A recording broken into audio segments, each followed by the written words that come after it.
What's good? Let's make this a quick one. 5 Premiere Pro tips that'll make you a better and faster editor. Now some of these are kind of basic, but others aren't, so you more experienced editors may learn something, but if not, just use this as validation for your editing prowess. Let's begin. So, I'm Chris. Edit with me. Starting us off with tip number 1 is using the Alt key or Option key for Mac users as a modifier. The Alt key is a small but mighty key, especially if you hold it and use it as a modifier for other actions. For example, if you highlight a clip in your timeline and hold the Alt key while pressing the left or right arrow keys, you can move the clip by exactly 1 frame, which is very useful for those pesky micro adjustments. If you hold Alt and press the up arrow, you can move a clip up 1 track and down a track by pressing the down arrow. Just be careful not to move things over another clip because it will delete whatever it covers. You can also zoom in and out of your timeline by holding Alt and scrolling up or down with your mouse's scroll wheel. And if you don't edit on a mouse, then get one. And you can make individual tracks larger or smaller by holding Alt and scrolling, but make sure your cursor is hovering over the track column and specifically over the track you want to increase or decrease in size. But probably the most useful thing the Alt key can do is copying and pasting clips. Instead of pressing Ctrl-C to copy and Ctrl-V to paste, all you have to do is just hold the Alt key and click and drag the clip anywhere on the timeline, and it creates a duplicate. That was like 5 tips in one, so you're welcome. And the Alt key can do so much more, so just try using it for yourself as a modifier and see if it makes any actions that you're trying to do easier. Moving on to tip number 2, and that's rearranging your windows for maximum efficiency.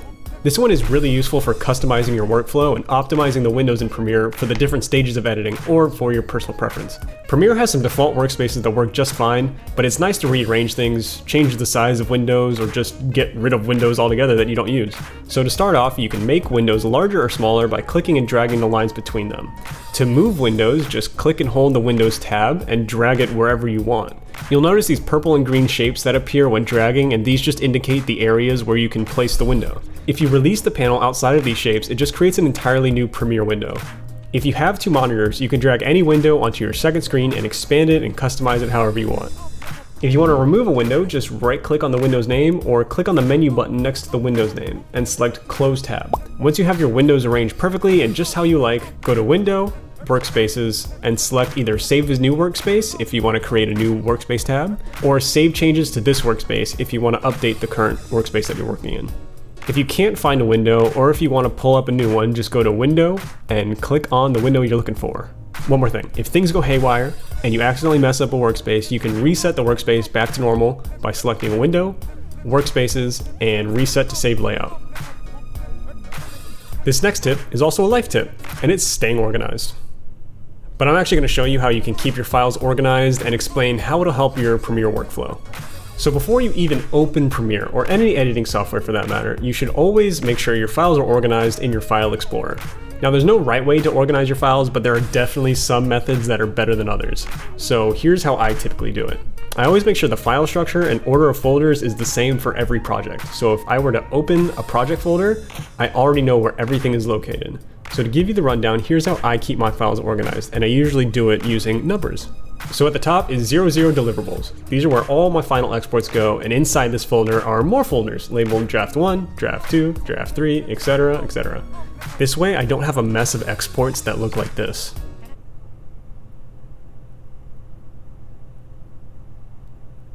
Then I have 01 project files, and this folder holds Premiere project files, After Effects project files, and any other project files from other applications.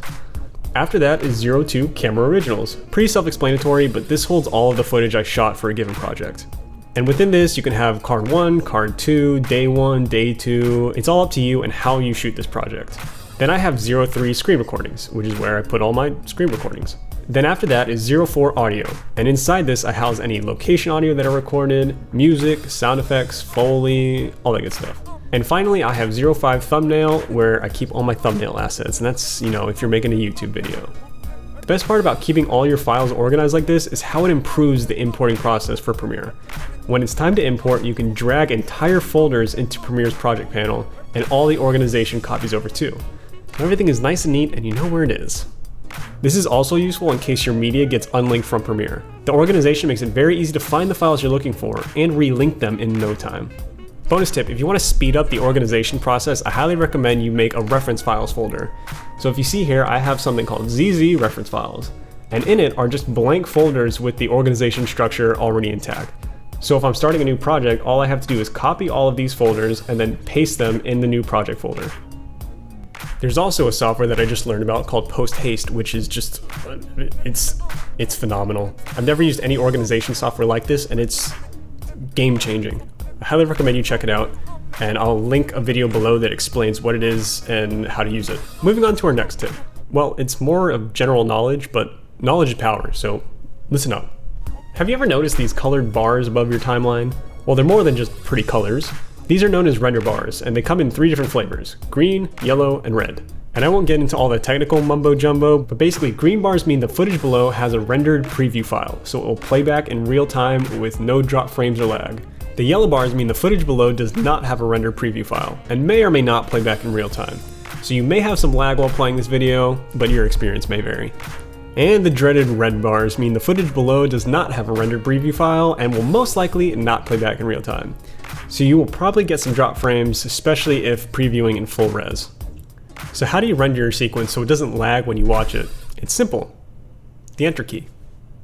Pressing Enter will render your sequence, but only the red bars. Now it'll take some time for Premiere to do this depending on the strength of your computer, but it'll be worth it when it's time to check your edit.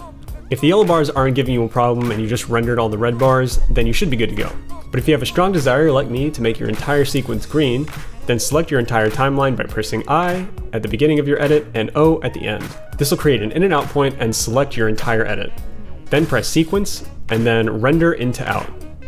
Pro tip, you can create a shortcut for this action by going to Edit, Edit Keyboard Shortcuts, and then in this little search bar here, type Render into Out. And then make the shortcut something that's easy to remember. I have mine set to Shift plus Enter. There's probably a better way to render yellow bars, but I don't know about it. So tell me if you do. And finally, the last tip, which is using the ripple trim shortcut keys Q and W. Now these shortcuts are extremely useful and turn a very common 3-step editing technique into one simple click. So to demonstrate, this is what the common editing technique I mentioned looks like. Here's a series of clips, and say this second clip has a bit too much fat on it in the beginning. So to fix this, I would have to press C to bring up the razor tool, cut the clip where I so desire, delete the excess, and then drag everything to the left to get rid of the gap. Or I could just trim the clip and then remove the gap. Now this only took me a few seconds to do, but these seconds add up over a long project. Fortunately, you can save time and do this entire action with the press of one button. By default, the Q and W keys are shortcuts for the ripple trim action I just showed you. Q will cut a clip wherever the playhead is, automatically delete the excess on the left side of the playhead, and then close the gap, moving everything on the timeline to the left.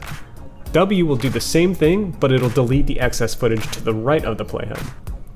I've been editing for over 8 years and just learned about these shortcuts, and I am kicking myself at the thought of how much time I could have saved and how much more sleep I could have gotten if I had known about these sooner. So please, for the love of efficiency and my sanity, just use these shortcuts. But that is all the tips for today, so hopefully you learned something and became a speedier editor in the process. I'll probably continue making videos like this with a bunch of little tips that have helped me, because there's a lot. So let me know if you know of any little known editing tips or hacks that have helped you along your career. And with that, bye! What's good? So, what's good? What's good?